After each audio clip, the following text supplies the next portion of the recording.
এক মগার বাসায় উঠে কয় কি দাড়ি টুপি যেটা আছে সেটা কি লোক সুবিধার।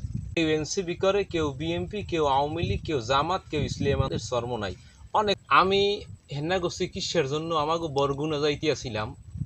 কথাটা আজকে না কইলেও হয় না, আর ক লাগে কথাটা কইলে আপনাকে সবাই ভালো হইবে। আমি হেন্না গো বরগুনা মেলা উঠছি ডাক্তার দেখাইতে, হঠাৎ করে এক্সরে দেওয়াই নিয়মছে, বৃষ্টি নামার ঠেলায় কোনো দিক যাইতে পারি না।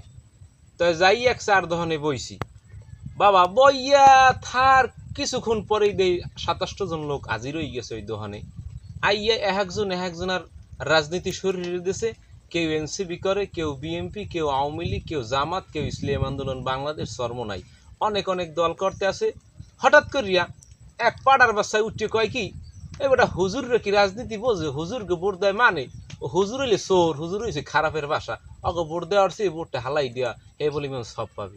আচ্ছা আমার এই প্রশ্ন, সব দাও যদি একখানায় হুজুররা নির্বাচনে গেলে তোমাকে তো চুল কয়েকা যাকে বিষয় না, হুজুররা রাজনীতি বোঝে না, বাবা তোমরা রাজনীতি বোঝো, তোমরা বুঝোই দিও এসব। তার মাঝখানে এক মগার বাসায় উঠে কইলে কি, হঠাৎ করে আমি পাশে বওয়া, এক মগার বাসায় উঠে কয় কি দাড়ি টুপি যেটা আছে সেটা কি লোক সুবিধার। আপনি বোঝেন তো রাজনীতির দিয়ে কদ্দুর পুষছে গেছে।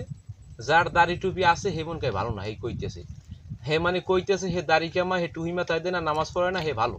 কয় আমি দাড়ি কামাই, আমি টুহি মাথায় দিই না, আমি অনেক ভালো।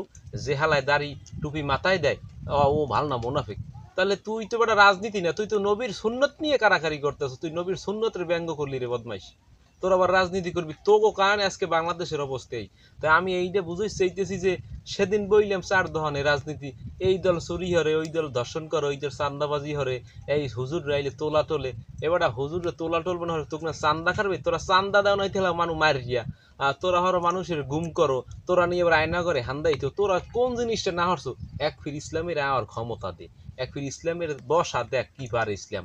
ইসলামের বসানো তো তোকে ডর হর এই জন্য যে বসাইলে চুরি হলে হাত কাটতে দেবে, দর্শন করলে তোকে পাথর মারি উড়াই দেবে, জাগায় জবাই দিয়ে দেবে। এই জন্য তোরা ইসলাম সো হয়ে দেখতে পারো না। কিন্তু ভাই তোকে পাও দূরে ধরছি, রাজনীতি করো আর যা করো ইসলামের বিরুদ্ধে কথা কইস না, যাতে মুনাফেক হয়ে যাও। কথাটা হয়তো আমার বুঝতে পারতেছেন। যে যেখানে বই আলোচনা করেন বা ইসলামের বিরুদ্ধে কথা কইেন না। ভাল লাগলে ভোট দেবেন, না লাগলে না দেবেন, কিন্তু ইসলামের পক্ষে থাকবেন, ইসলামের দলে থাকবেন। ধন্যবাদ সবাইকে। আসসালামু আলাইকুম।